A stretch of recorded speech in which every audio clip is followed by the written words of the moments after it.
Soy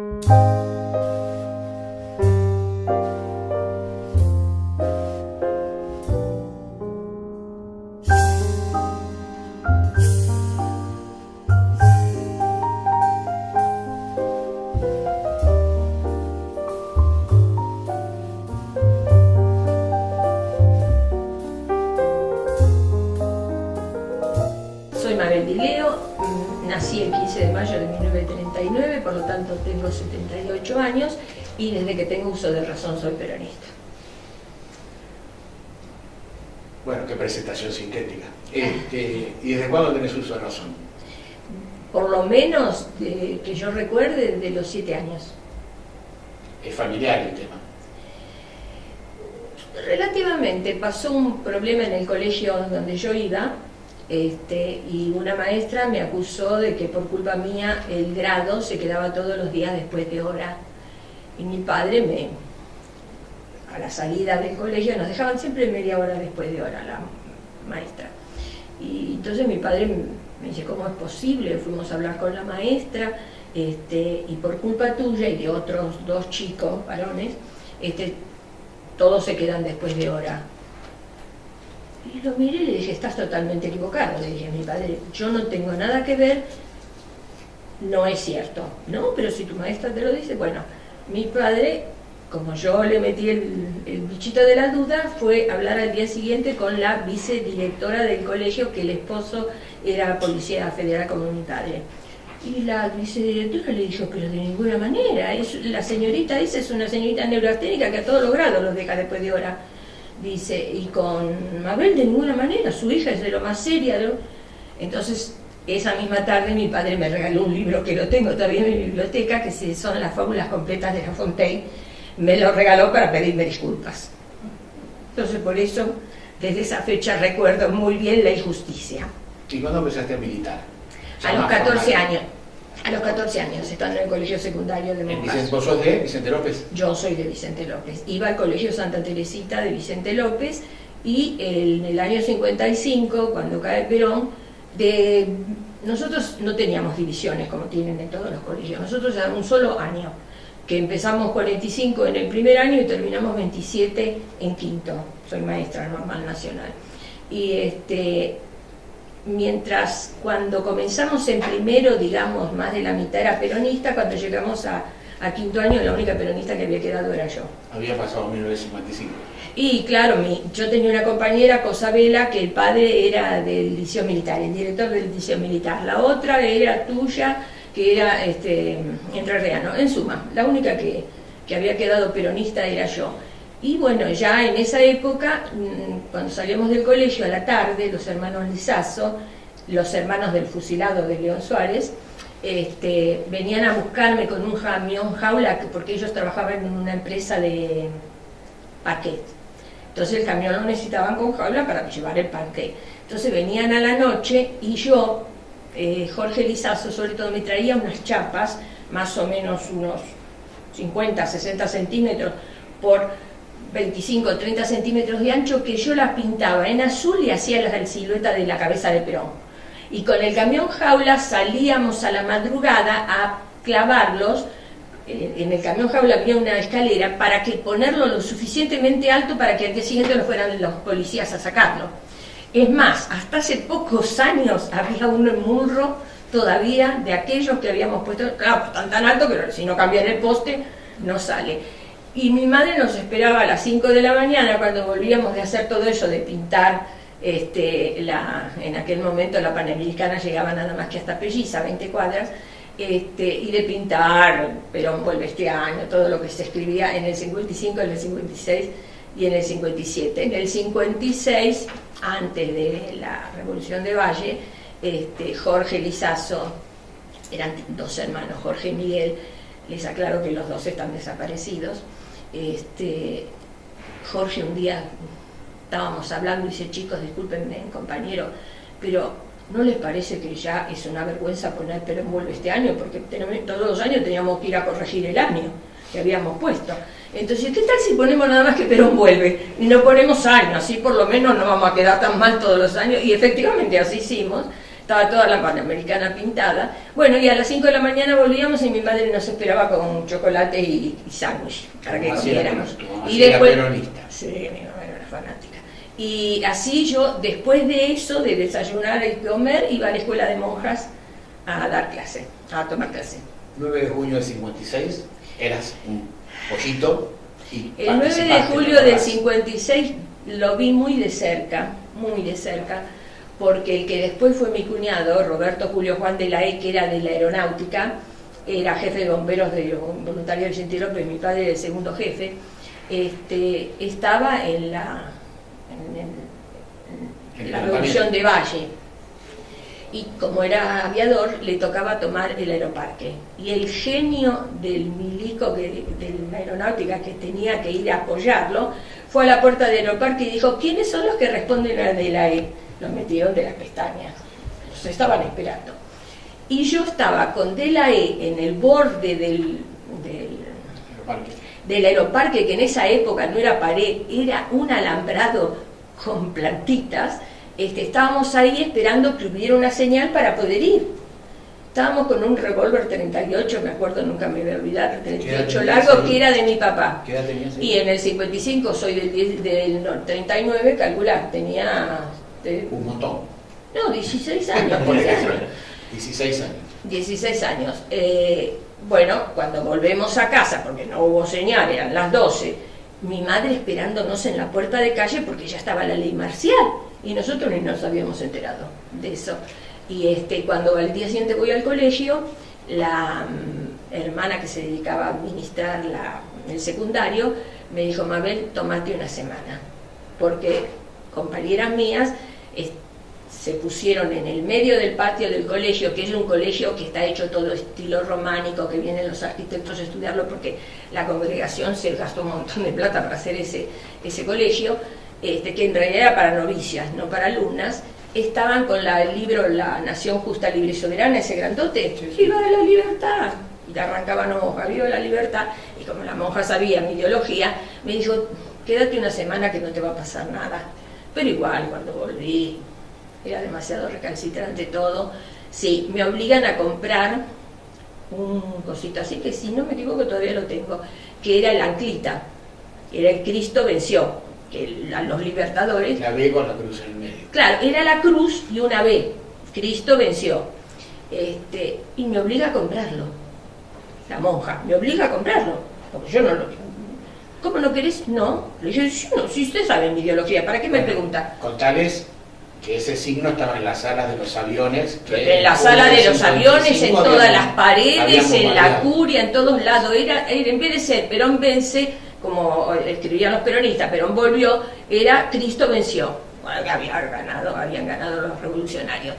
Y bueno, y en cuanto yo volví, por supuesto, sale la conversación del tema de la caída de Perón, y una de mis compañeras, que no me lo voy a olvidar nunca porque yo soy Dileo y ella era del FA, así que en la lista estaba sobre mí, me dice, callate, no hables peronista, hija de puta. No, peronista analfabeta, me dijo. Entonces, como yo estaba sentada sobre la mesa del pupitre, la agarré de acá del brazo, la corrí para acá para que me viera bien la cara, le dije, sí, peronista, no tengas duda, pero analfabeta no, porque soy la mejor del curso, mientras que vos sos la más burra que te quedás en 8 o 9 materias, le dije. Y estábamos esperando a Monseñor Aguirre, que recién lo habían nombrado obispo de San Isidro, y venía a saludar a las alumnas de los últimos años. Y yo le dije, yo a ese señor no lo saludo porque ¿por qué tiene zapatos bordados en oro? Hay gente que no come y él va con zapatos bordados en oro. Tenía unos zapatos de raso blanco bordados en oro. Como nos confirmó, cuando uno confirma, agacha la cabeza, que te ponen el óleo sagrado. Justo, lo primero no tuve otra cosa a mirarle que los zapatos. Bueno, se armó un lío dentro del curso, éramos 27 que discutían, lo mañana que era yo discutiendo con las otras 26, ¿no? El cura vino y cuando fue a entrar, sintió los gritos, no entró, no quiso entrar. Claro que iba a querer entrar, solamente con lo que estaba escuchando que yo decía de la iglesia, porque no se olviden que la iglesia fue las monjas vestidas de civil. yo las vi, no me lo contaron, llevando papeles y llevando bandos, y en el colegio, las monjas que iban con su uniforme, eran hermanas de San José, llevaban una banda blanca, todo negro, iban con la melena cortada rubia, de trajecito. En esa época las monjas no vestían de seglar como hacen ahora, y llevando partes de comunicación, así que no me podían decir. Es más, nos vinieron a pasar una película que calculen que eso era el año 55. Nos vienen a pasar una película para que nos pusiéramos contentos cómo se había liberado el pueblo argentino de los peronistas, la segunda tiranía, y nos mostraban otros pueblos. Y nos muestran, creo que fue Hungría, un documental, viene un tipo que apenas hablaba castellano, y nos muestra el documental, y dice, después de triunfar la famosa primavera de Praga, después de haber estado tantos años bajo el yugo comunista, y muestran las iglesias y la gente rezando. Entonces yo me paré y le digo a este señor que estaba pasando el documental, perdón, usted dice que no tenían iglesias, y en 24 horas las volvieron a armar, le dije, o las iglesias ya estaban, nadie las había tocado. Desde ya se armó tal lío que me sacaron de la sala de proyección, así que vi hasta ahí nada más. Eras un poco complicada. Sí, era un poco complicada. ¿Cómo fue, digamos, rápidamente, porque ahí seguiste, la formación de la Juventud Peronista? Vos fuiste parte de ese proceso. Sí, yo fundé la Juventud Peronista en Vicente López. Después vinieron gente de San Isidro, que ahí es donde aparece Raúl Strauss, que también era de la Juventud Peronista, un grupo de gente que era del sindicato de Luz y Fuerza y sacaban un periódico. Bueno, todo el grupo que empezamos en el año 60 o 58, 60, hicimos un congreso de la juventud en Calzado. Y había que nombrar, no sé para qué, pero había que nombrar un presidente de la Juventud Peronista. Y el salón del Calzado es un salón enorme, como si fuera un cine. Estábamos sentados mitad de un lado y mitad del otro. Cuando hacemos el recuento, estaba Tankov, estaba el CADE, estaban todos, cuando hacen el recuento de votos a favor y en contra de que se nombrara un presidente de la juventud, que nosotros llamamos, no, una mesa colegiada, ¿qué presidente? Le ganamos a Brito Lima por un voto. 170, 171. Nunca había un tipo más desesperado. Volvió a pasar de nuevo a contarnos a todos porque no podía creer que había perdido por un punto. Entonces, ¿qué agarró? Se agarró de que al fondo de todo había una pareja que decía que era de Tacuara y por lo tanto no era peronista, entonces eran 2 votos menos, pero nunca lo vi tan desesperado. ¿Tacuara no era peronista en ese momento? No, sí, era peronista. Sí, mentira, yo no sé si eran de Tacuara. Él los acusó, pero yo pienso que los acusó por sacar los 2 votos, que era cuando salimos a la puerta, nos estaban esperando, fue aquella vez que empezaron a debutar con las cadenas, que nos golpeaban con cadenas, ni además está decirle lo que me dijeron a mí, ¿no? Lo que me estaban esperando a mí. Pero los muchachos de Vicente López eran todos geniales. ¿Muchas chicas sabían? Éramos, no, seríamos 2 o 3 nada más. Susana Zapata, porque el esposo Zapata era de la Juventud Peronista. Después tuvimos a Maya, el que también está desaparecido de antes, todavía del 76, a Maya. El grupo nuestro fue el que hizo los primeros suturuncos, los que fueron a Tucumán, los Pernas, Bahía, Pernas y el otro, espérate, bueno, no me sale el nombre. Eran Amaya, eran los hermanos Perna, otro muchacho que también estaba en Tucumán. Ellos fueron el primer grupo que se les llamaron los Suturunco, que ahora no lo recuerdan mucho, eran todos, pero Pellerano, que era bancario. Contanos quién eran los Suturunco, contanos eso, como vos decís, ¿no? Claro, los Suturunco fue el primer grupo que entendió que por las buenas y por la vía política, permanentemente con golpes militares, yo no viví en otra época que no sean golpes militares. Es decir, yo, ¿cuándo viví? Fíjense que yo la primera vez que voto en febrero del 58, cuando Frondizi, y tenía que haber votado ahí y no pude votar porque después hacen el golpe militar en el 62. Yo voté recién, por primera vez en el 63 cuando la candidatura de Ilia, el radical, porque no teníamos militancia normal, siempre estábamos perseguidos por... ¿Qué votaste en el 63? Y en el 63 había que votar por Popular, ¿cómo era? Unión Popular. porque por ahí se presentaba el peronismo. La mayoría votaron en blanco. Pero de ese núcleo de la juventud peronista, se hizo un grupo enorme que después era Juventud Peronista Zona Norte, que después, bueno, muchos ingresaron a Montoneros, se formó el Partido Auténtico. Fíjense qué ironía, ¿no? Yo nunca alcancé a afiliarme al Partido Auténtico. Mi padre y mi madre estaban entre los fundadores, porque fue Jorge Lizazo, por supuesto, a pedirles que adhirieran, ¿no? Y mi cuñado, el que yo le dije que era jefe de bombero, era el jefe de la custodia cuando vino Perón en el 72, cuando estaban en Gaspar Campos. Cuando estaban en Gaspar Campos, a uno de la custodia, dicen los diarios y las noticias, que le había agarrado un infarto. Y yo pensé que era mi padre, porque mi padre tenía un aplanamiento coronario congénito, y mi padre me había dado un teléfono que si era algo grave lo llamara a un vecino. Y lo llamo, viene un suboficial del ejército, Taboada, y me dice: no, Mabel, no es su papá, es Roberto el que está teniendo un infarto. Y no podían sacarlo para llevarlo al hospital Vicente López, porque la gente había rodeado todo Vicente López, toda la casa del general, donde estaba el general, y bueno, lo tuvieron que sacar por una pared vecina, pero igual cuando llegó al hospital Vicente López ya. Volvamos un poquito para atrás, sí, así avanzamos cronológicamente. Fundan el grupo de la Juventud Peronista, se desarrollan en el 62, la época final de Frondizi. En el 62 la Juventud Peronista. 62. Digamos, rearman el partido, ¿ahí participás? En esa época, es decir, del 58 al 62, nos vienen a convencer que la Juventud Peronista tenía que militar políticamente, porque no era posible que nos mantuviéramos si se estaba reorganizando el movimiento. En ese momento los que reorganizaban el movimiento era la señora Lina Nizan de Kubishki, que era una señora que vivía en San Fernando, y el barraquero que vivía en Avellaneda, que era Federico Durruti, que pertenecía al sindicato del barraquero. Vinieron a hablar con nosotros y nos pidieron que participáramos, que no nos quedáramos como Juventud Peronista. Bueno, aceptamos. La prueba está que Alfredo Lerner fue el presidente de la Junta de Partido, yo era la vicepresidenta primera, y además me hice cargo de la unidad básica de Lucía Arauz de la Madrid. Lucía Arauz de la Madrid, de Munro, es la de la famosa bomba en la lechería, en la calle Santiago del Estero, que en realidad Lucía no tenía nada que ver. Lucía trabajaba en el sindicato metalúrgico, y Moya, que era un dirigente del secretariado, llevaba en un portafolio productos para hacer bombas.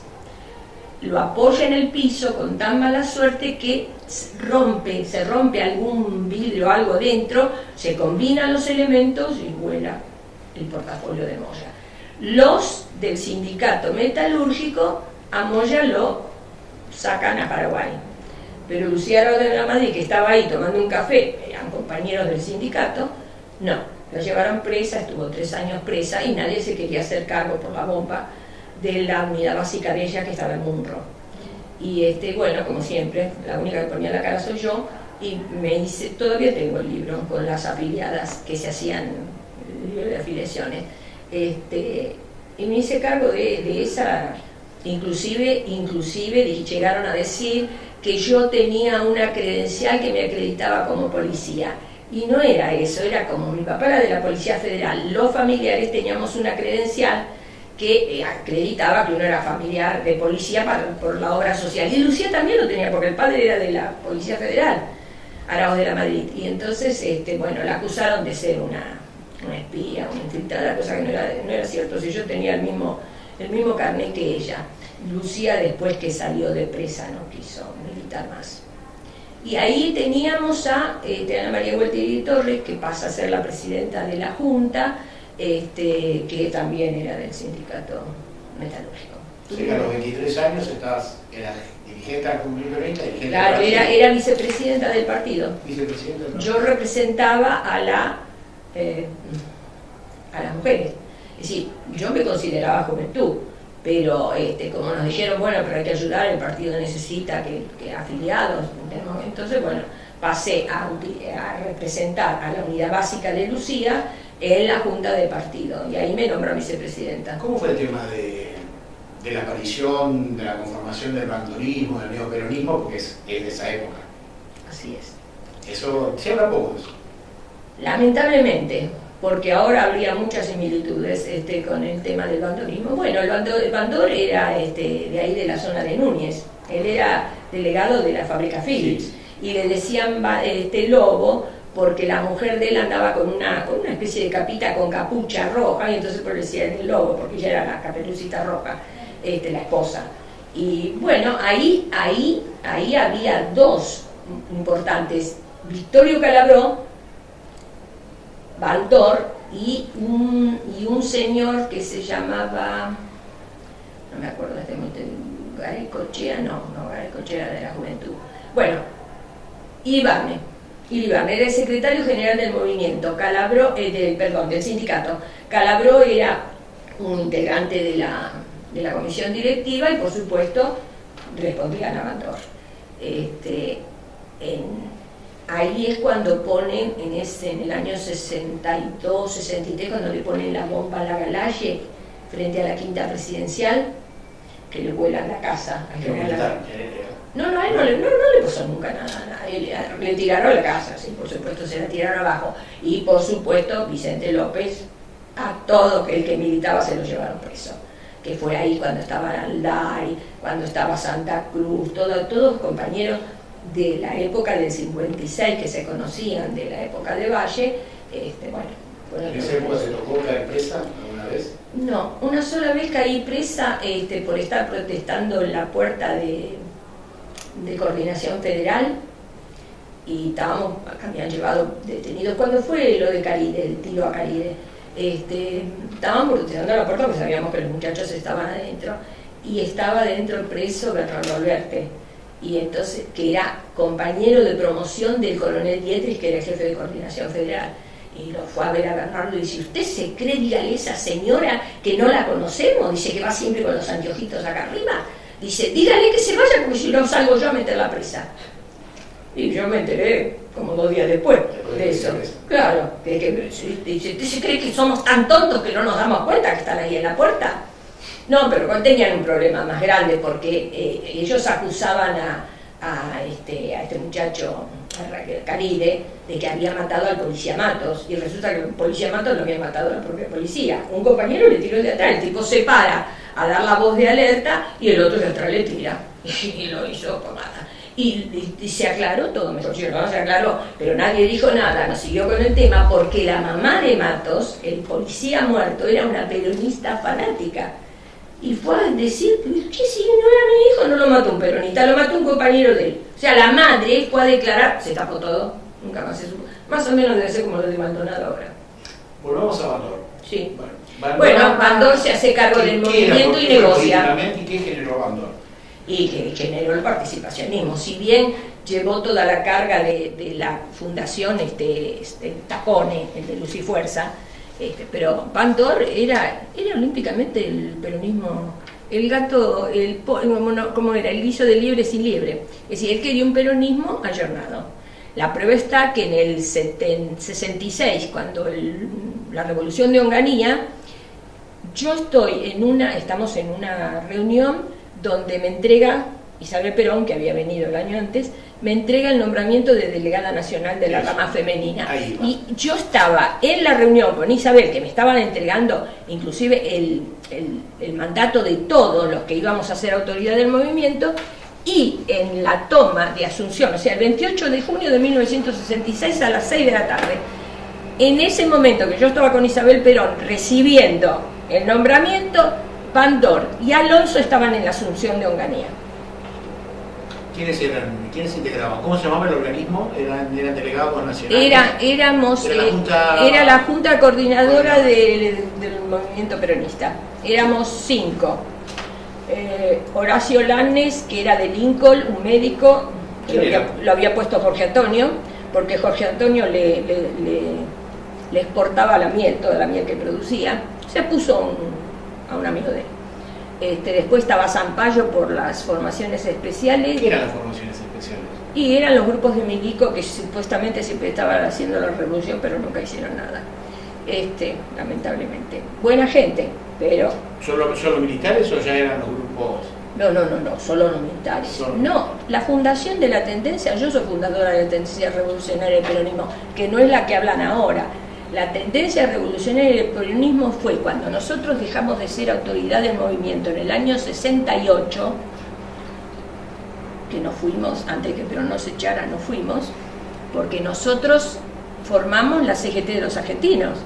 Y Perón nos manda una carta diciendo que, bueno, este muchacho que ahora se porta bien, que quiere hacer méritos, Bandor, sería una persona ideal para ser secretario del movimiento. Cuando Bernardo me trae esa carta, digo, mirá, me parece perfecto, si Perón lo ordena, él sabrá lo que hace, es el movimiento de él, pero yo renuncio, yo no voy a borrar con el codo lo que vine diciendo de Bandor, de Alonso y de todos. Y Bernardo me dice, siempre extremista, me dice, ¿qué te parece si nos quedamos y le damos el esquinazo? En vez de nombrar a Bandor, nombramos a otro, que en realidad el que tenía que ser secretario de la CGT era Olmos, y Olmos se mata viniendo de Córdoba, el coche venía lleno de personas, el único que se muere es él, y no teníamos a quién, y entonces ahí aparece, entre gallos y medianoches, Raimundo Ongaro, que estuvo preso con Tosco pero no aprendió nada. Y bueno, ahí se forma, aunque es decir, yo tuve que estar 2 días escondida, porque es como autoridad del movimiento doy la orden de que había que votar Ongaro como secretario general de la CGT. Estaban toda la contra, todos los participacionistas, todos no querían. Ya se habían empezado los cabildos abiertos, ya habían empezado, el movimiento empezó a sacar su... Ahí se fractura la CGT. Exacto, se fractura la CGT con los de cúbito dorsal y los acostados. Los acostados eran los de Bandor, los de cúbito dorsal éramos nosotros. ¿Cómo te vinculas con Alberte? ¿Cómo aparece Alberte, el mayor Bernardo Alberte? De la forma más sencilla. Yo soy nombrada el 28 de junio del 66 por Isabel Perón, delegada nacional. Conozco a Sampaio, conozco a Lanes. Habían nombrado a Vito Lima como integrante de la Juventud Peronista, pero duró un mes.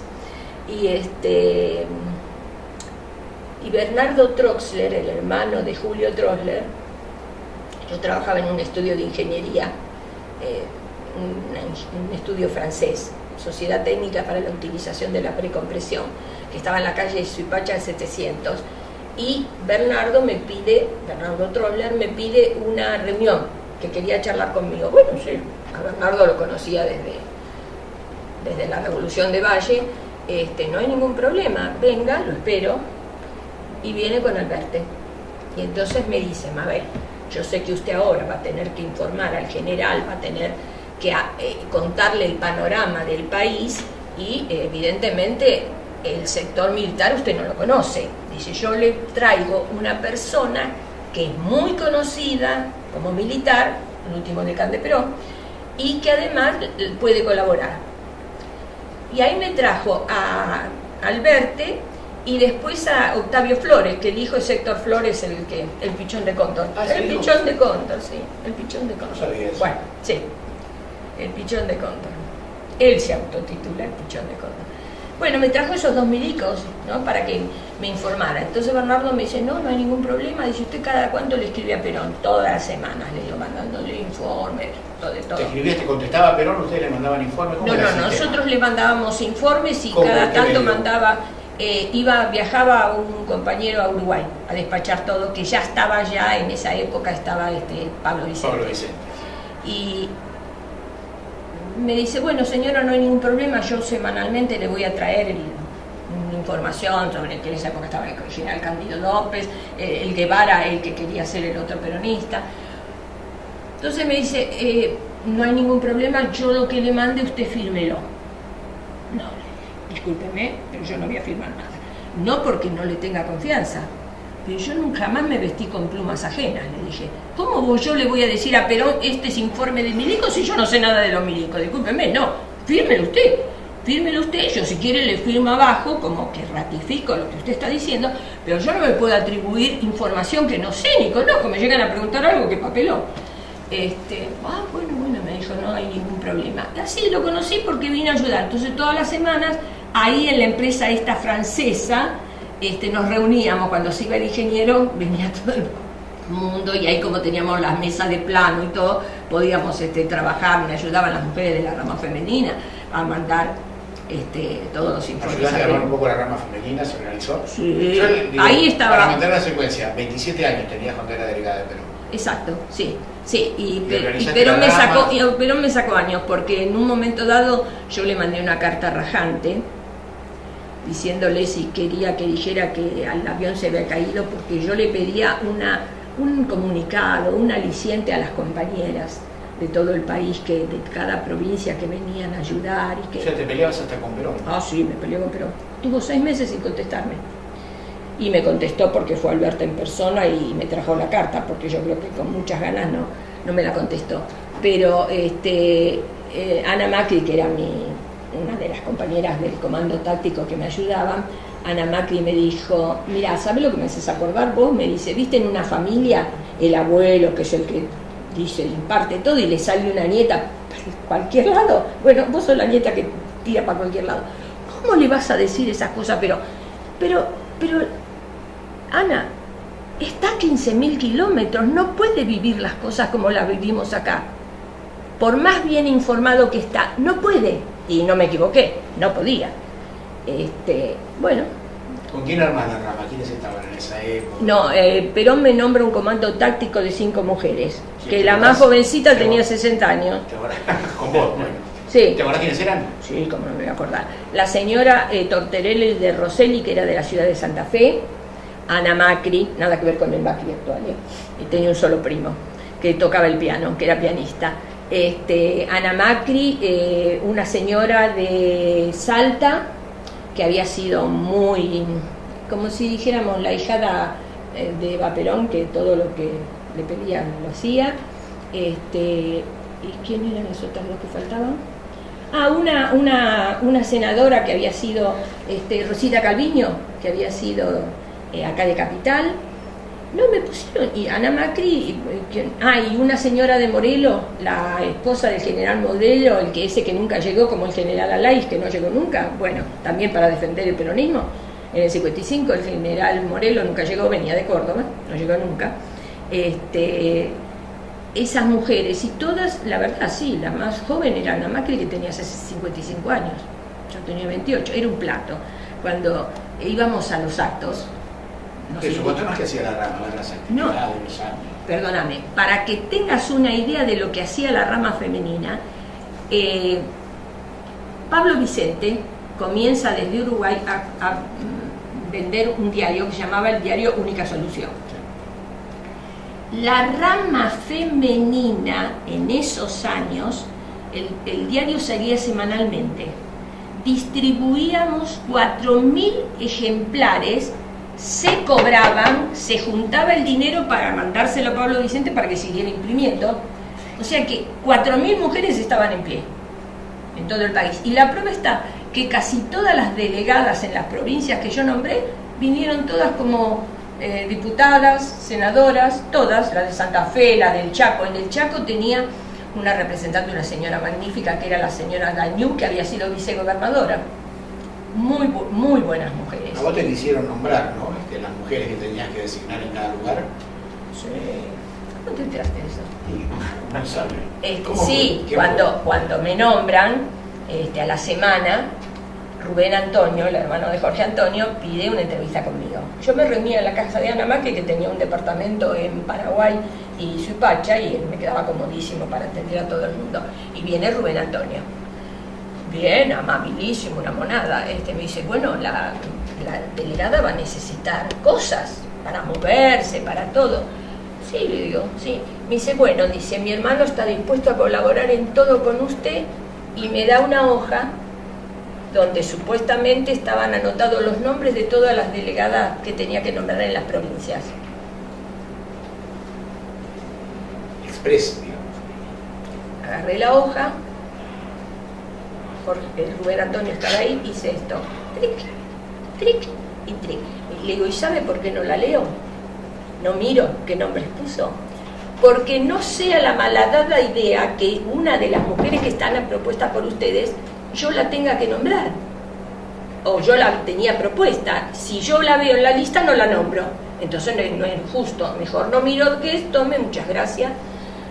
Se acordaba toda la vida, se acordó de eso. Y el que me quiso, el otro que me quiso comprar con un pasaje de avión fue ¿cómo se llamaba? Remorino, el que era ministro, Jerónimo.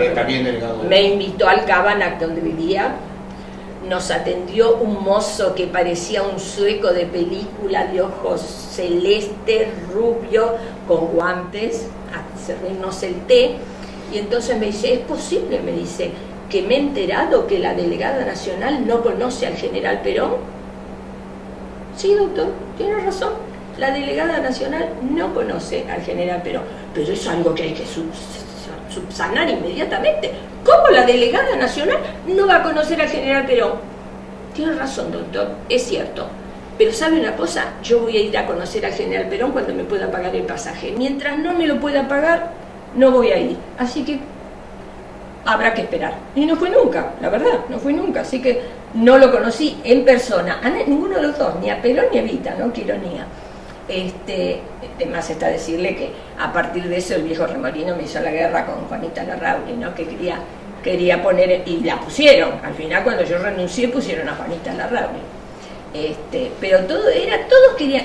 A Bandor me estuvo esperando 40 minutos en la puerta del despacho, ahí en la calle Rioja. Después me enteré que la puerta era esas blindadas que de adentro se ve, pero de afuera no. Entonces, cuando empezó media hora, 35 minutos, cuando llegamos a los 40, voy a la chica, a la secretaria que estaba, le digo, perdón, compañera, ¿me va a recibir o no me va a recibir el compañero? No, bueno, pero está un poco atrasado, téngale paciencia. No, señorita, como yo no necesito nada y no vine a pedir nada, yo no tengo por qué hacerle antesalas a un gremialista, le dije. Después me di vuelta y me fui, nunca más lo vi. Una vez sola tuve la satisfacción que nos reuníamos en Foniva, cuando fue que había que hacer la unión del movimiento, había que hacer, como ahora, lo mismo, el tercepto. Hacer uno lo ponía Bandor, el otro lo ponía Alonso y el otro los de Olmos. Y nos citábamos en Foniva. Y a mí a veces me costaba llegar a las 7 en punto, ¿no? Bernardo Alberti pasaba por la oficina mía, que estaba a 2 cuadras, y me arrastraba, vamos, que hay que llegar temprano, porque no, bueno.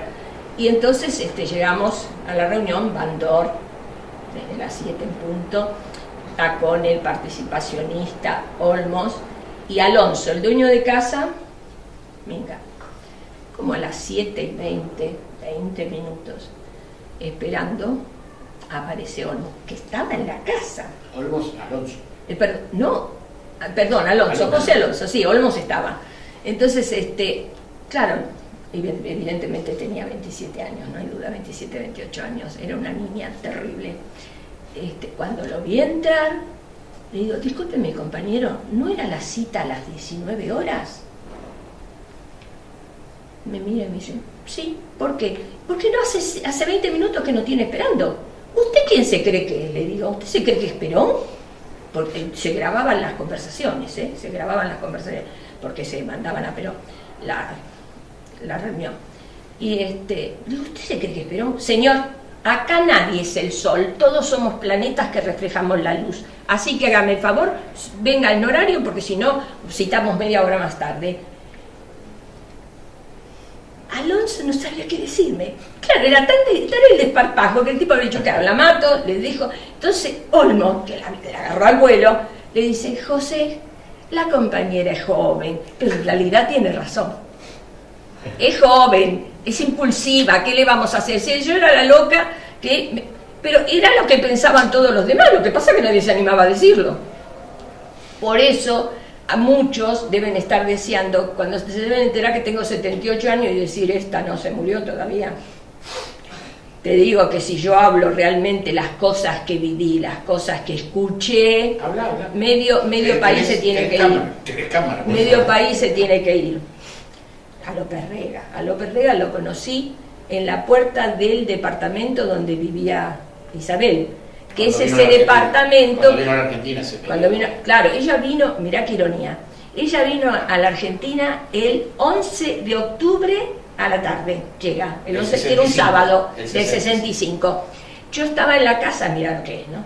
Yo estaba en la casa de Delia Parodi, porque las mujeres de Vicente López, mejor dicho, ya a mí se me había ocurrido, como todas querían ser jefa, hacer una especie de organización de mujeres donde fueran todas secretarías. Entonces todas iban a ser igual, todas iban a tener su carrito, todas contentas a ver si hacíamos algo. Y me dicen las compañeras, pero tenés que venir vos para explicárselo. Bueno, vamos a la casa de Delia Parodi en Moreno, y estamos con ella. Yo voy a empezar el speech, lo de la secretaría, lo que le iba a explicar para armar la rama femenina.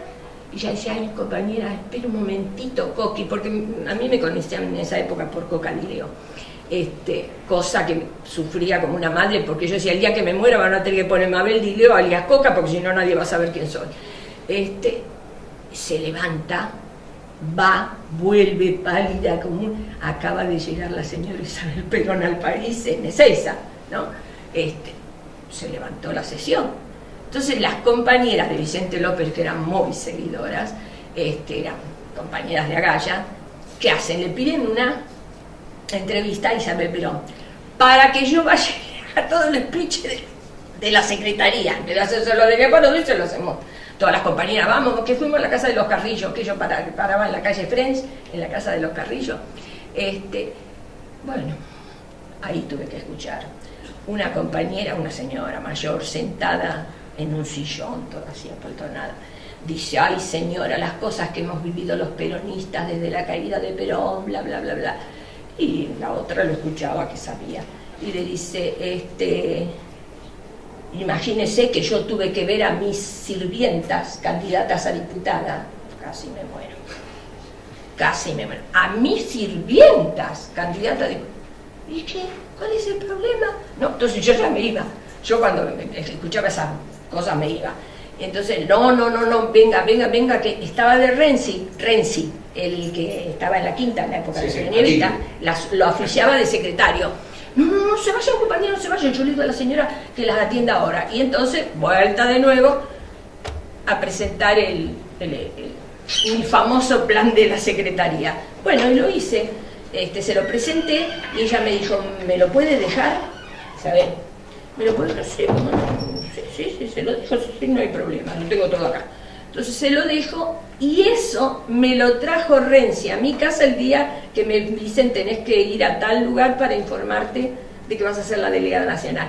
Yo fui delegada nacional de absoluta casualidad. No había nadie a quien poner, engancharon a esta gila que había hecho ese plan de secretaría, bueno, por lo menos que haga eso.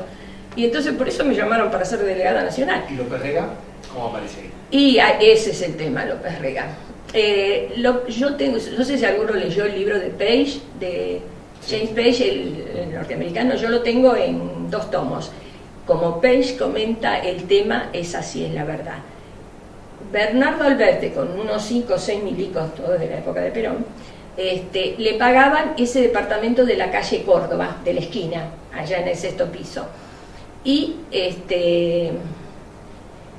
Morganti, el capitán Morganti, que era el que tenía que tomar el batallón número 7 en La Plata con Cogorno, que a Morganti no entra, por eso a Cogorno lo fusilaron y no a Morganti también. Va Bernardo Alberti y le dice, tengo 2 amigos, queremos ir a conocer a Isabel.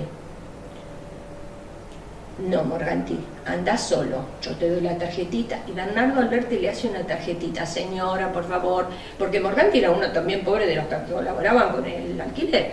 Estaba Renner, estaba ese Alceta, el sobrino de Perón, todo el listado. Y bueno, ¿qué hace olímpico de Morganti? Bueno, un santo varón, pero tenía algunos puntos flojos, algunos tornillitos flojitos. Fue con López Rega. Iba a ir con López Rega y Villón, el que fue ministro, José María. No, fue solo. Se lo presentó y el otro se presenta como el hermano Daniel, porque hacía horóscopos, López Rega. Tenía un libro así grandote que era la Astroagenda, escrita por él. y Urie, el juez Uri, incluido Julio Trosler, que no sé cómo le vendió el buzón a Julio Trosler. Julio Trosler llevaba en un bolsillo, una vez me muestra y me dice, esta es la astroagenda, porque la hacían chiquitito también, López Rega. Bueno, lo lleva a López Rega y lo presenta como el hermano Daniel. Él se presenta como el hermano Daniel. Y ahí es donde hace amistad con Isabel, y Morganti queda ajeno al tema, lo llevó, lo presentó y después el otro se hizo amigo y ya estaba todos los días. Cuando yo la fui a ver por primera vez a ese departamento ya nombrada, uno entraba y era como un pasillo largo, porque es el que tiene el primer retiro, el departamento, es el que tiene el primer retiro ahí en la calle Córdoba, hacia adentro. O sea que estaba todo mirando hacia Córdoba o hacia 9 de julio, y había un pasillo por el cual salían todas las habitaciones. Había un señor acá, donde el recodo hacía así, un señor con una mesita como esta pero cuadrada, y estaba... Yo lo miro y digo, ¿y este señor qué está haciendo? Está toda la tarde haciendo eso, porque me parecía demasiado... Bueno, ¿saben quién era ese? Raúl Lastiri y 300 corbatas. Se lo había mandado Remorino para que le hiciera los mandatos a Isabel. Y la Isabel, no, pero la secretaria, la chica Rosario, me hace que no hablara nada porque no querían que él escuchara. El que después fue presidente de la Nación. Así la conoció. Así la conocí. Y en una oportunidad, me invitan a que vaya, no sé, que me pedían información del tema de los gremiales, que la vaya a ver a donde estaba su ministro gráfico, que era una imprenta. López Rega se encargaba de comprar compañías fundidas con algo de activo. Entonces terminaban de quemar el activo y después la compañía no pasaba. De eso vivía López Rega, Pillones, el otro que era el petizo que tenía un problema en la vista, bueno, no me acuerdo ahora el nombre. Me dice que vaya a suministros gráficos, que Isabel en ese momento se estaba comunicando con el general. Yo fui con 2 muchachos de la juventud que me afichaban medio como de guardaespaldas. Uno era Jorge Lizazo y el otro Campitos, un muchacho que era de Avellaneda. Llegamos, me atiende Bagni se llamaba el peticito. Me atiende Bagni y me dice, la señora está hablando con el general. Bueno, está bien, hay que esperar. Un frío, era julio, era un frío de loco, porque además es un edificio que existe todavía, que es suministro, es de emergencias del Ministerio de Salud Pública, que López Rega se lo hizo comprar. Era un frío, las máquinas ahí de imprenta, todo, bueno, nada, estábamos congelados de frío. Ya había pasado que yo cuántos minutos. Le digo a Jorge, anda a buscarlo, le digo, porque yo me estoy muriendo de frío, le digo, digo, no puede ser que esté tanto tiempo hablando con el general. ¿Cuánto nos sale esa comunicación telefónica? Entonces viene Bagni y me dice, me mira y me dice, ¿y quién le dijo a usted que la compañera Isabel se estaba comunicando por teléfono? Usted me dijo que estaba hablando con el general, pero dedujo que estaba hablando por teléfono. No, compañera. La compañera Isabel no se comunica, no necesita comunicarse por teléfono.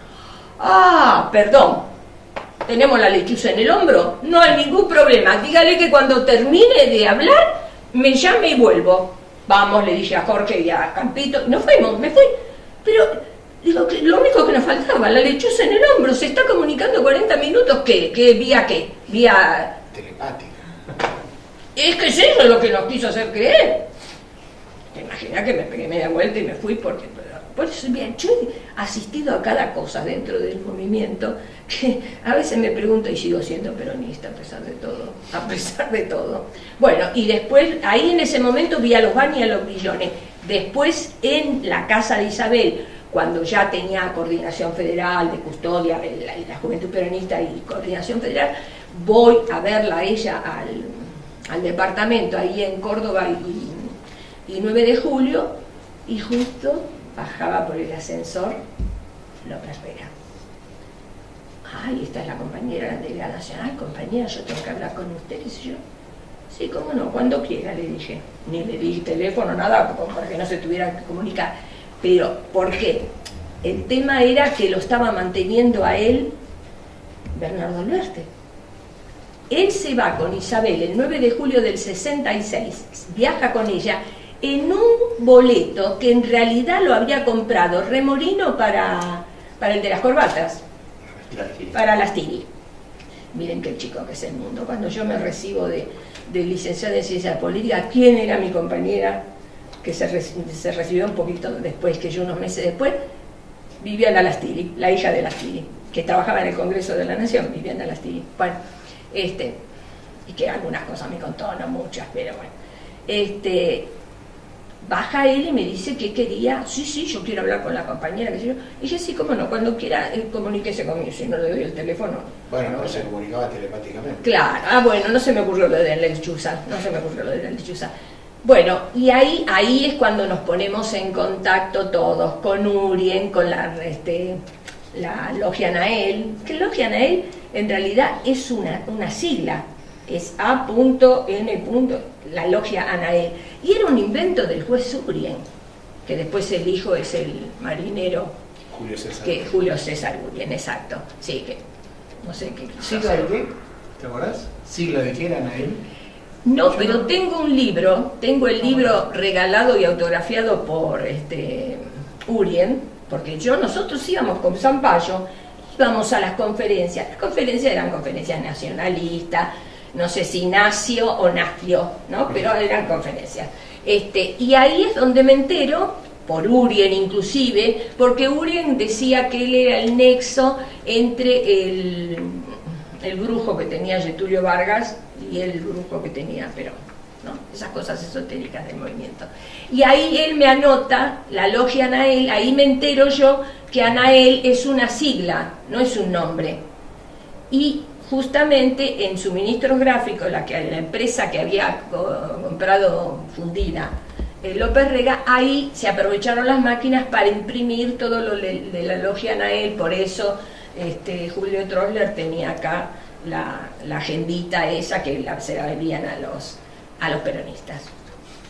Mabel, voy a volver un poquito para atrás porque me interesaría que usted nos cuente un poco qué temas impulsaba la rama femenina del movimiento, desde la cuestión de género, que por ahí se discute o se conoce más como cuestión de género. En esa época. En esa época no, por eso. En esa época, la verdad, te digo, el leitmotiv o por lo menos mientras estuve yo antes y después de haber sido delegada nacional, era tratar de liberar a las mujeres de los hombres.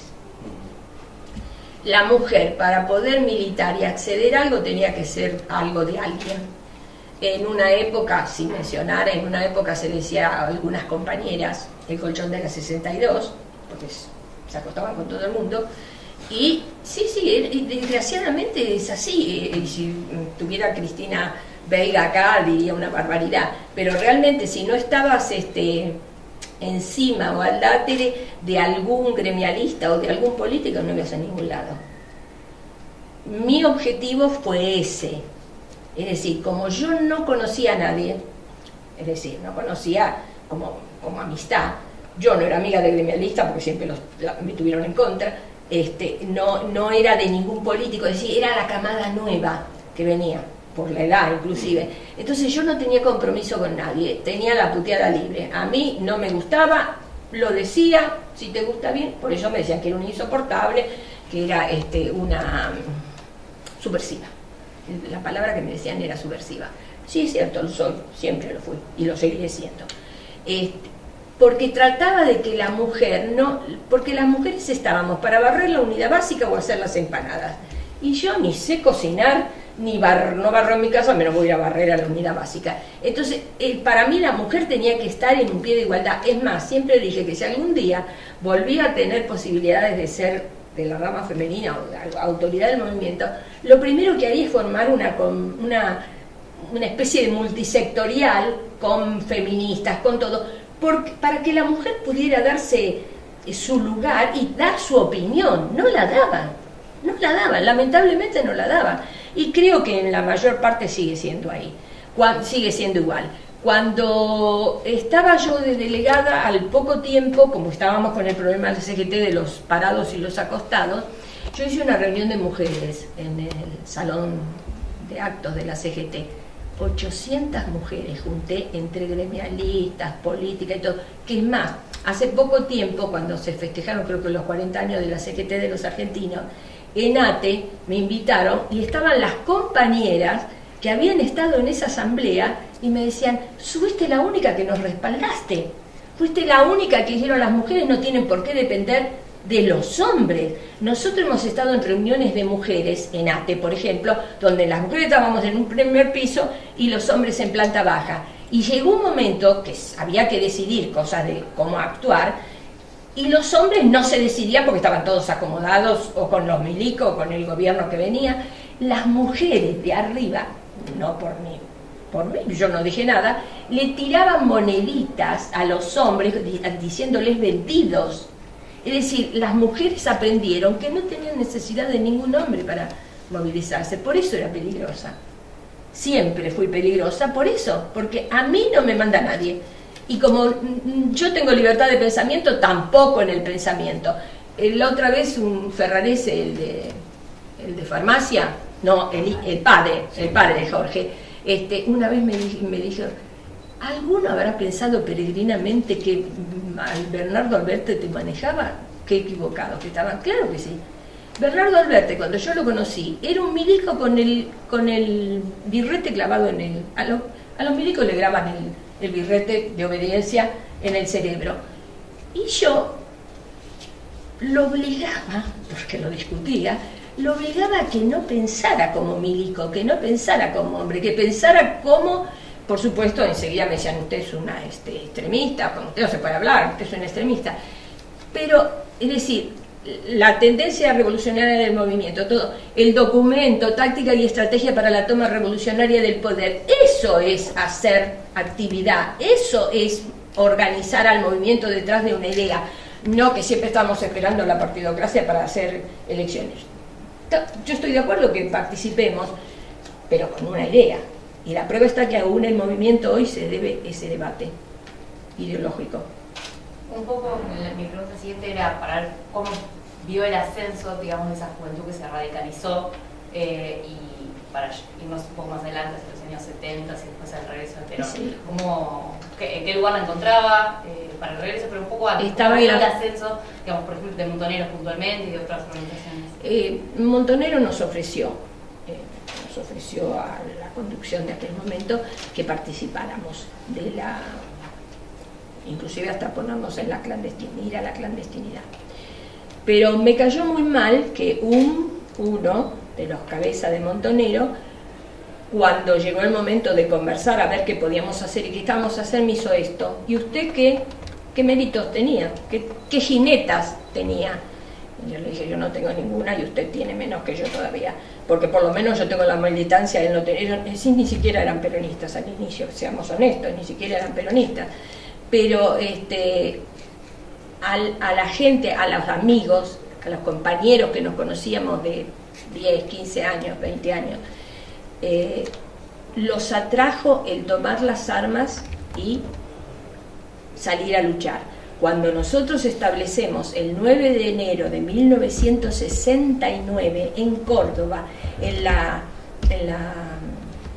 una especie de que tenía el gremio de ATE en las afueras de Córdoba, estaba sí, como una especie de finca de fin de semana, estaba Tilio López.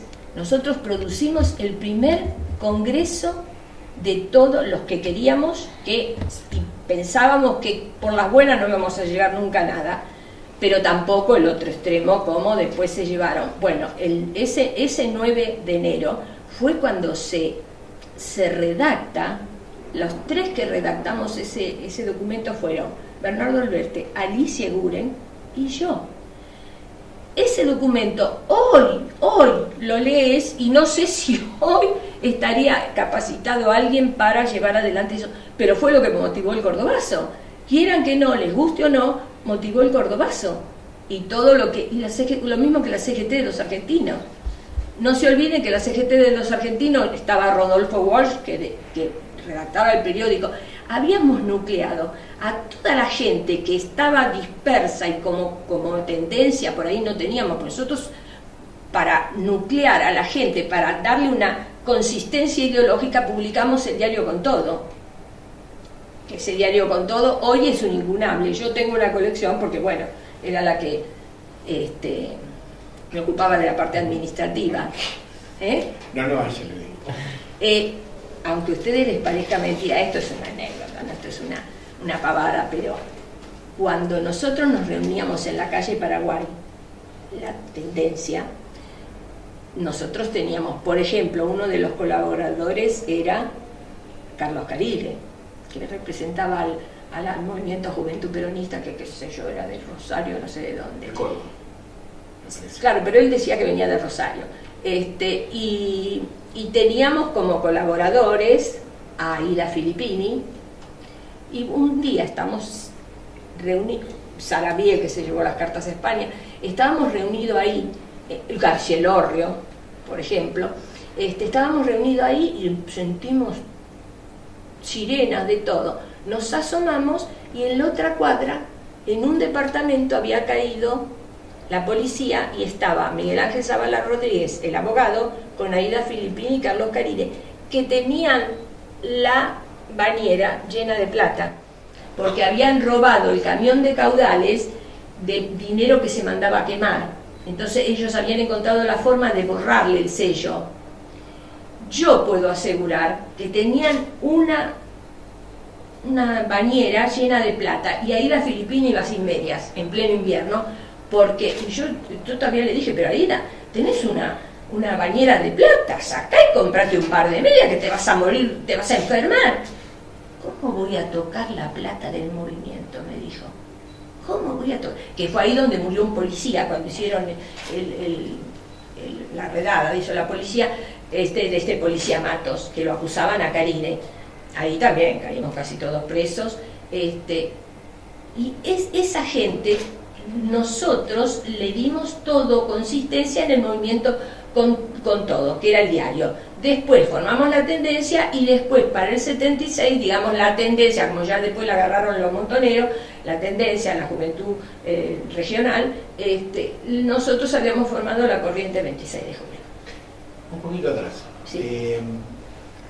Diga. Alberti es delegado de Perón, vos estás con él, del 67 al Era 68. delegado y secretario general del movimiento. Del 67 a marzo del 68, más o menos. Desde enero del 67 hasta mayo del 68, que presentamos la renuncia. Alberti era mayor, había sido decano, y como decías vos, tenía el birrete grabado, era No hay milico. duda, así es. ¿Cómo hizo el proceso Alberti y en qué participaste vos de ese proceso para que de eso Alberti pasara a ser, digamos, un impulsor de todos los sectores revolucionarios del peronismo y se comprometiera? Y porque le el tuve que terrible lavar final de su vida, lavar el cerebro. Y te explico por qué. Él era un tipo, cuando yo lo conocí, que estaba informado del movimiento, era amigo de Aló, era amigo, claro, estaba en el gobierno, había estado en el gobierno, había conocido a todos los funcionarios del gobierno peronista. Pero digamos como que había leído la mitad de la biblioteca y la otra mitad se la había salteado. Cuando él viene, Perón lo nombra delegado del personal y secretario general del movimiento. Y le Es da... uno de los pocos tipos Perón, a pocos avaló como él. Totalmente de acuerdo. Porque él fue allá. Cuando vuelve, creo que habían pasado ya como una semana y pico que había vuelto, y yo, delegada de la rama femenina, no estaba enterada de nada. Nos invita a la casa, que vivía en la calle Yerbal, 81 en esa época. Me invita, yo voy con Ana Macri, siempre iba con una de las delegadas del comando táctico para tenerlas, para que se enteraran también si me pasaba algo. Y bueno, nos empieza a hablar. Ya el solo hecho de la llegada nuestra, estábamos sentados en la mesa del comedor de la casa, y él parado contra un mueble, parecía el otro yo del doctor Merengue. No sé si ustedes vieron el chiste de Livito. Bueno, el chiste de Livito tenía el otro yo del doctor Merengue, que era un doctor que tenía el subconsciente, no era un ego así. Estaba sentado así, nos miraba. Bueno, sí, estuve con el general, acá le traje una carta, ¿no? Como delegada. Lo que no me dijo era que Perón le había dicho que yo era una delegada provisoria. Y eso y decirle que me podía bajar en cualquier momento era lo mismo, ¿no? Eso no me lo dijo en ese momento, después sí me lo dijo. Y viene, no, porque vamos a llamar, viene como Perón mira, yo creo, sin haberlo conocido, que Perón tenía una habitación en su casa con un montón de buzones, ¿no? Todo el que iba le vendía un buzón. Entonces, cada tanto Perón sacaba un buzón, lo pintaba de otro color para que el que lo llevó no lo reconociera y se lo vendía al que iba. Y el tipo venía, que era insoportable. O sea, era porque me repetían las cartas de Perón, que hay que tener un guante de raso, pero abajo hay que ser duro, qué sé yo. Yo la miro a Ana y le digo, estamos perdidos. Le digo, vino con todo el verso inflado, infatuado, era algo insoportable. Bueno, le dije, mira, Ana, yo sí veo que esto sigue así, si seguimos así, que no vamos a hacer nada, le digo, y que nos vamos a poner a conversar con todo el mundo, en vez de organizar el movimiento, yo me voy, me las tomo para que... No, bueno, me llama a la oficina, porque ya pusimos oficina y todo, los del movimiento, me llama y ahí es donde me dice, sí, que Perón le había recordado que yo era provisoria. No hay ningún problema, le dije, yo no estoy atada a la silla, así que, no, por favor, usted conoce mucho, me dijo, usted conoce mucha gente, dice, me puede colaborar, me puede ayudar, dice acá en la oficina. Pero si estamos en una oficina donde somos Zampayo, todos somos delegados a un mismo nivel, salvo él que era el delegado de Perón, aparte de ser secretario general del movimiento, tenemos que compartir la conducción, tenemos que estar todos ahí. Entonces, nada. Él era el jefe de la oficina, él iba a manejar la oficina, o sea, era yo la compro, yo la vendo, usted colabóreme, conoce mucha gente, me puede colaborar. Escuché y le dije, mire, milicos como usted, que son 6º grado y ejercicio físico, estoy hasta acá. Yo, o hacemos las cosas bien, o si no, acá mismo tiene mi renuncia, me pegué de media vuelta, le di un portazo y me fui. Llego a la oficina donde trabajaba, porque aparte trabajaba en 2 lados, en 3 casi. Trabajaba, claro, yo estaba becada como meteoróloga, estudiar meteorología. Trabajaba en el Tribunal de Cuentas de la Nación y además en el estudio francés de ingeniería, porque tenía que trabajar, porque si no, no podía vivir. Fue una de las pocas satisfacciones que tuve con los gremialistas, que Olmos, en una reunión de CGT, dijo, por fin, alguna vez sabemos de qué trabaja el secretario general y la jefa de las mujeres, porque Adelia la mantuvo toda la vida Bandor. Siempre todo alguien mantenía. Yo trabajaba en 3 lados para poder mantenerme, y Bernardo tenía la vida del socorro, era tintorero, así que sabía muy bien de qué trabajábamos. Fue la primera vez que sabemos de qué viven las autoridades del movimiento. Bueno, entonces me llama por teléfono y me dice, bueno señora, usted se fue muy enojada. Le dije, no me fui muy enojada. Lo que no puedo tolerar, discúlpeme, y se lo repito, todos los milicos son 6º grado y ejercicio físico, y vienen a querer hablarnos a los militantes que empezamos desde el piso, como que todo tiene que ser la infraestructura. No, tenemos que empezar de abajo, si no, no vamos a ningún lado. A partir de esos, digamos que se bancó mis enojos, que eran bastante seguidos a veces, pero ¿qué pasa? Lo que se convenció fue de una cosa, de que de ninguno de los informes de quién lo visitaba, de quién venía, que yo le daba el currículo, nunca falté a la verdad en nada. Es más, a veces después me enteraba por él de que no, como usted lo sabía, era poco, el asunto es más grave. O sea que yo le demostré palmariamente que yo estaba con el movimiento, estaba con el peronismo, a mí no me había comprado nadie, yo no hablaba en nombre de nadie, y cuando decía algo lo podía comprobar. Si te gustaba bien, y si no, bueno, lo lamento mucho. Y así pasó, que toda la gente que yo le puntualizaba, tarde o temprano le hacía el esquinazo, inclusive le pusieron hasta en la oficina esa, donde gracias a Dios yo nunca estuve, o casi nunca estuve, nos habían puesto hasta micrófono. El que era el casero, Martín, que era del sindicato, no me acuerdo qué sindicato era, nos había puesto micrófonos en todos lados. Después en la revista Confirmado, que en esa época era de Timerman, salían textual lo que hablábamos nosotros en las deliberaciones, salía en la revista.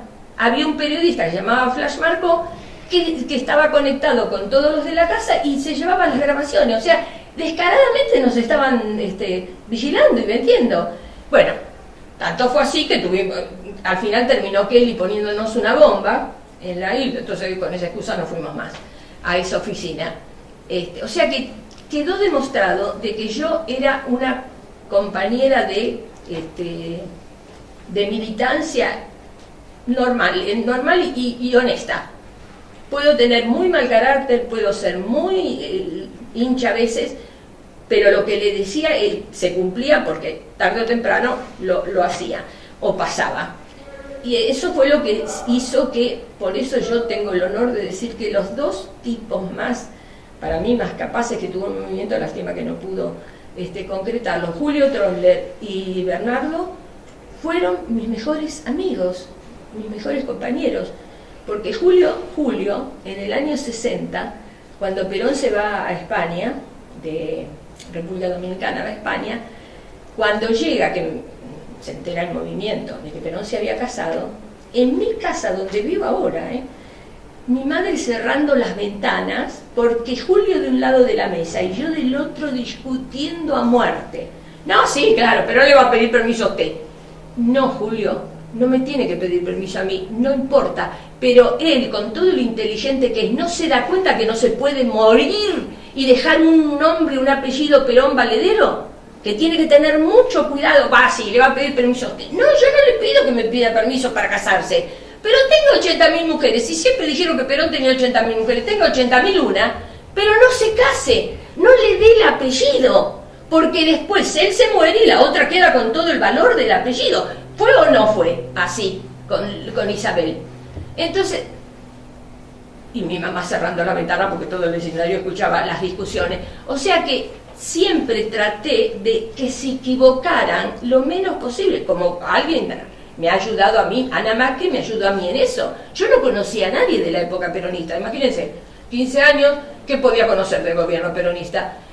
Ana, antes de cada entrevista, Ana me decía, este viene de acá, este es pariente de este tuvo este cargo.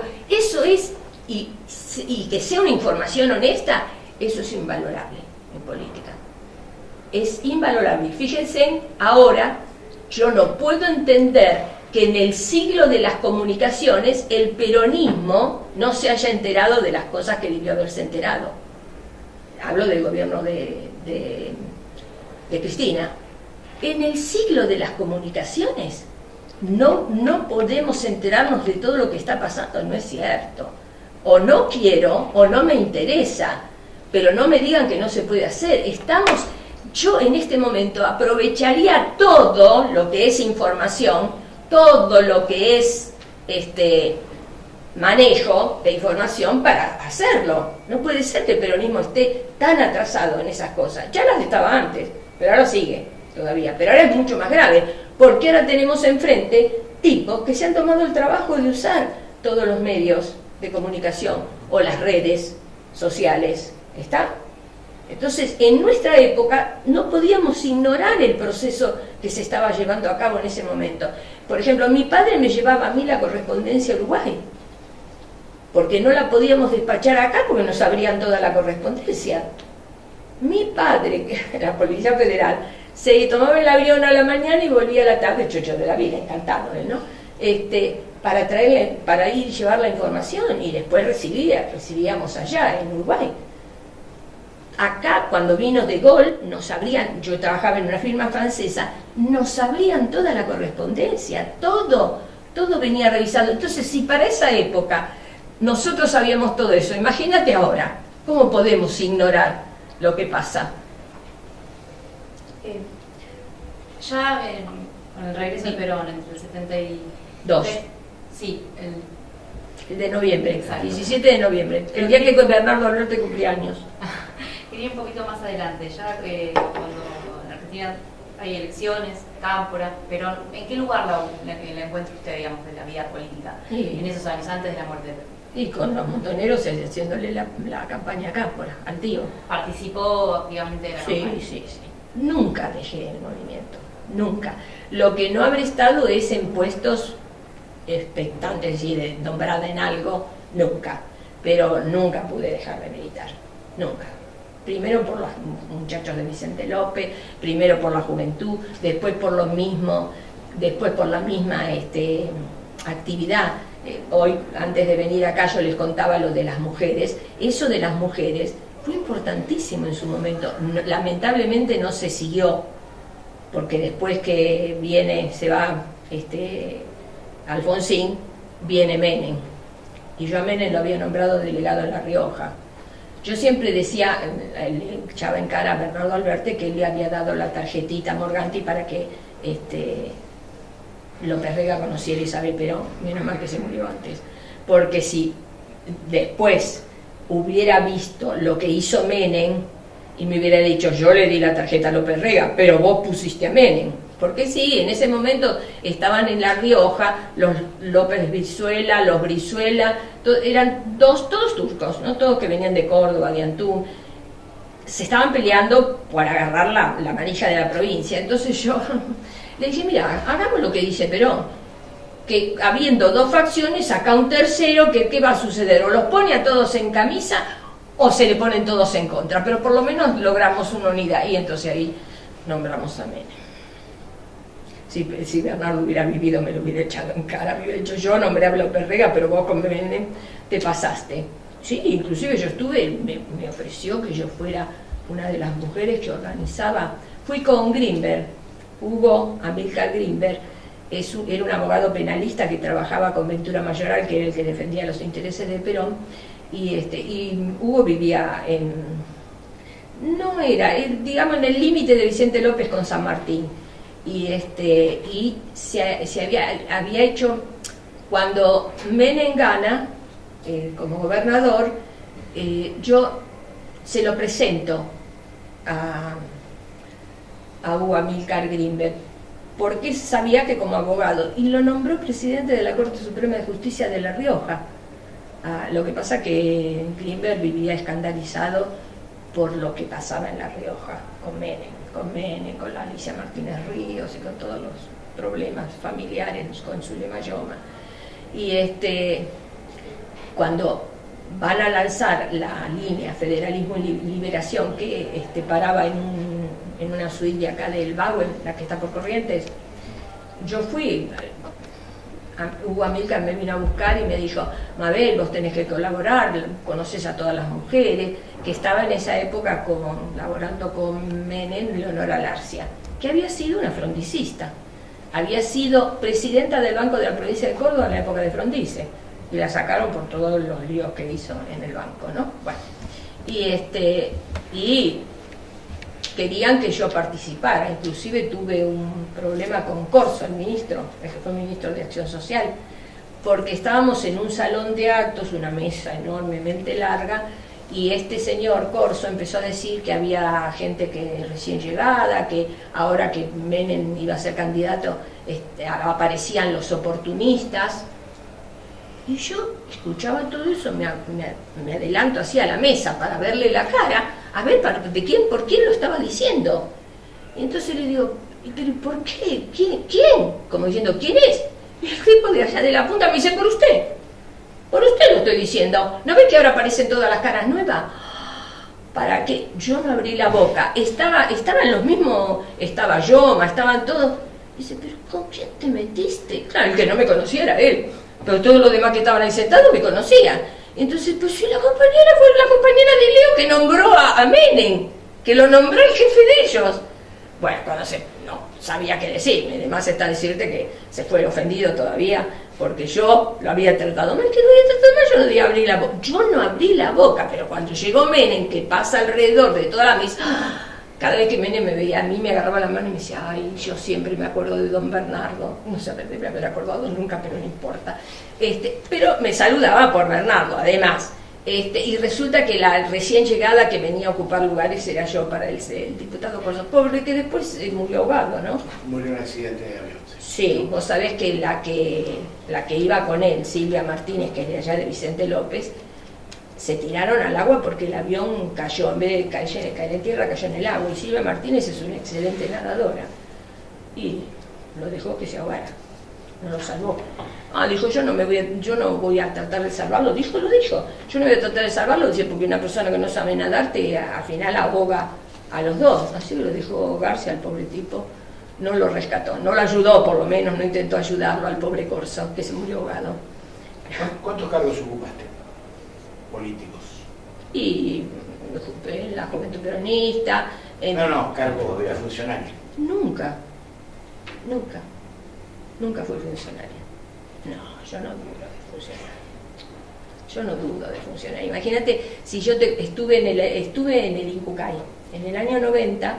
Una amiga, muy amiga mía, tiene que comenzar a dializarse, mejor dicho, en el 88. Y hacemos una fundación, que todavía existe, FADERCA, y para ayudar a los enfermos que se dializan. Y fuimos a ayudar al Cucay, en ese momento era Cucay. Justo agarramos el periodo de transición entre Kantarovich, que era Cucay, y López Blanco, que era el que ponen como interventor para que fuera Incucay.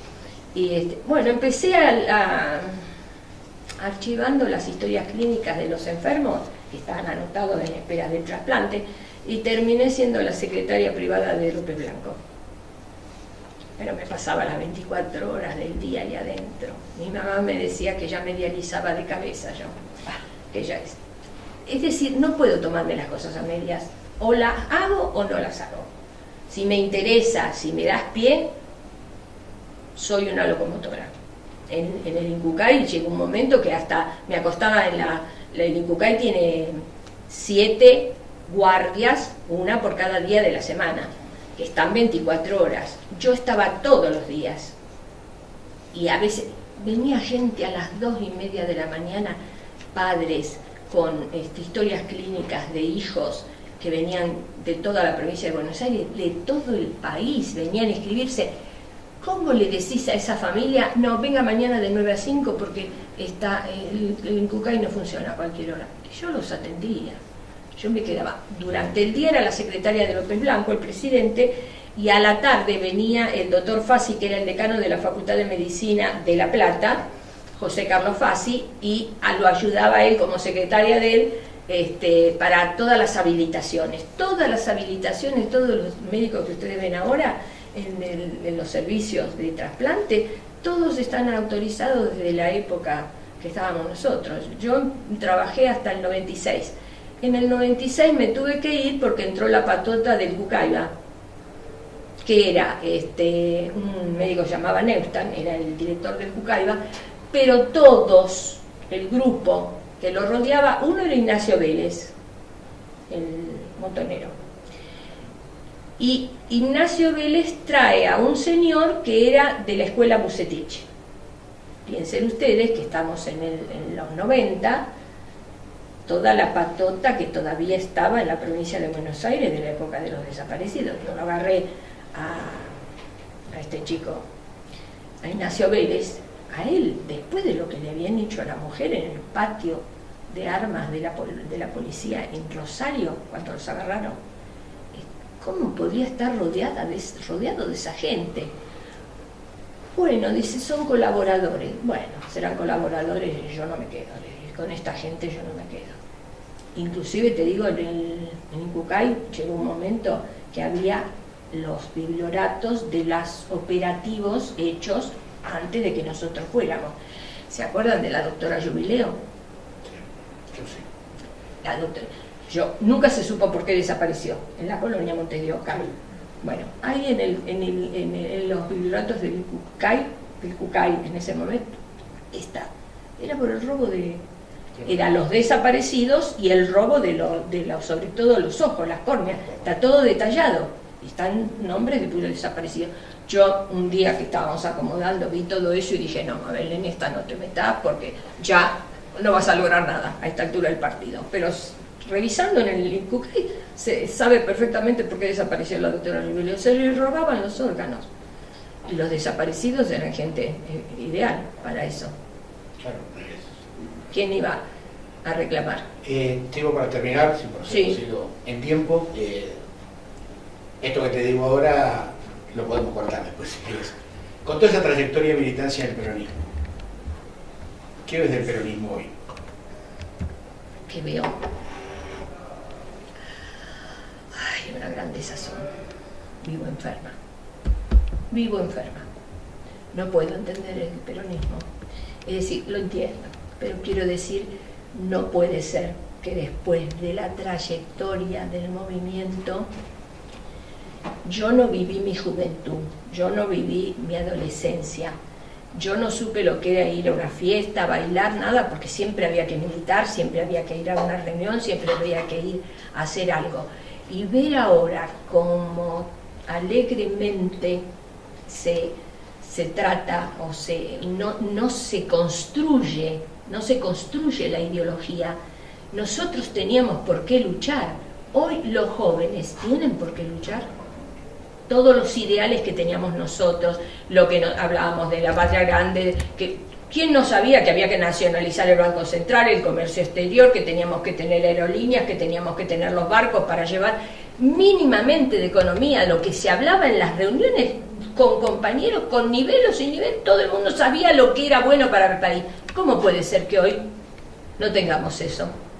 Por favor, a Massa, perdonen si algunos simpatizantes con Massa, pero, perdón, yo conozco a la mujer de Massa desde que era chiquitita, sí, Malena, con mi amiga la que se dializaba, mejor dicho, mi amiga la que se dializaba con Marcela Durrié, la mamá de Malena, iban por toda la zona norte, fueron con mi auto para hacer la campaña de ¿cómo se llamaba el canoso? Del doctor... ¿Tafiero? No, el otro, el que fue candidato a presidente, Luder, para hacerle, para el 83, iba mi amiga, que era chef, aparte de ser peronista, era chef, iba con mi auto y paraban en las almacenes y le decía, Marcela, los nenes comieron. Y Olga, que era una condolida, bajaba, compraba pan, compraba fiambre, porque Marcela Durrié ni se preocupaba si los hijos comían o no comían. Así, lamentablemente, yo los viví después, en la época de Menem. El Pato Galmarini, el marido de Marcela Durrié, todo el mérito de que hizo durante el gobierno de Menem fue jugar al tenis todas las mañanas con Menem. Hoy es un señor que vive en Nordelta y es súper millonario el Pato Galmarini. El Pato Galmarini no lo quiere ni Dios. ¿Por qué? Porque el Pato Galmarini fue el que vendió a todos los compañeros montoneros de la zona norte. Lo agarraron, le dieron 2 cachetazos y dijo lo que sabía y lo que no sabía. Mandó a toda la zona norte el Pato Galmarini. Y Marcela Durrié después con Menem. Entonces, no puede ser, nosotros teníamos tantos ideales, luchamos tanto, nos prohibimos de todo como juventud para poder luchar por el país. Y hoy yo veo que a los jóvenes no le dan todo. O sea, no veo esa necesidad de la información, de que todo el mundo... Escúcheme, yo hoy a ustedes les conté lo del decreto que ustedes me dijeron cuál es y el otro. ¿Puede ser que el pueblo no sepa el endeudamiento que tenemos? ¿Puede ser que no vean, pueden ser tan ciegos que no vean que estos créditos que están otorgando vamos a terminar en otra 1050 como en el año 82 cuando Cavallo era presidente del Banco Central y medio país perdió su casa porque los intereses eran usurarios? Tenemos 500.000 millones de pesos en LEVAC. Llega a fallar 1 milímetro el dólar, los 27% que le están dando, que hay que pagar como 125.000 millones de pesos. ¿Puede ser que todo eso todo el mundo lo ignore? Y vivamos alegremente, somos todos felices y tirando globitos. O yo soy una vieja hincha pelota que es la única que veo y me molesto en todas esas cosas. Y esto sin necesidad de hurgar en libros, en nada. Esto simplemente de lo que escuchamos del enemigo. A mí desde que yo milité me dijeron que era tan importante escuchar los partes del enemigo como los partes propios, porque los partes del enemigo son los que me dicen de dónde va a venir el problema, dónde está el enemigo. ¿Puede ser que el pueblo se suicide? A mí como cientistas políticas me enseñaron que Vox Populi Vox Dei. Discúlpenme, a esta altura del partido no lo creo. El pueblo se equivoca, y se equivoca muy feo. Porque por más que estemos, que Scioli sea un tarado, no sé, no lo conozco, pero era preferible Scioli a este tipo. ¿No ven lo que va a pasar? Lo que está pasando con el país. No se enteran. Bueno. No, pero decime, yo de noche me pongo a escuchar, termino de escuchar las informaciones, los comentarios. El otro día lo escuchaba a José Luis Esper y me dolía el estómago. ¿Cómo puede ser un tipo que diga que los peronistas son todos unos delincuentes desde hace 70 años y que ninguno le conteste? ¿Qué le tienen miedo?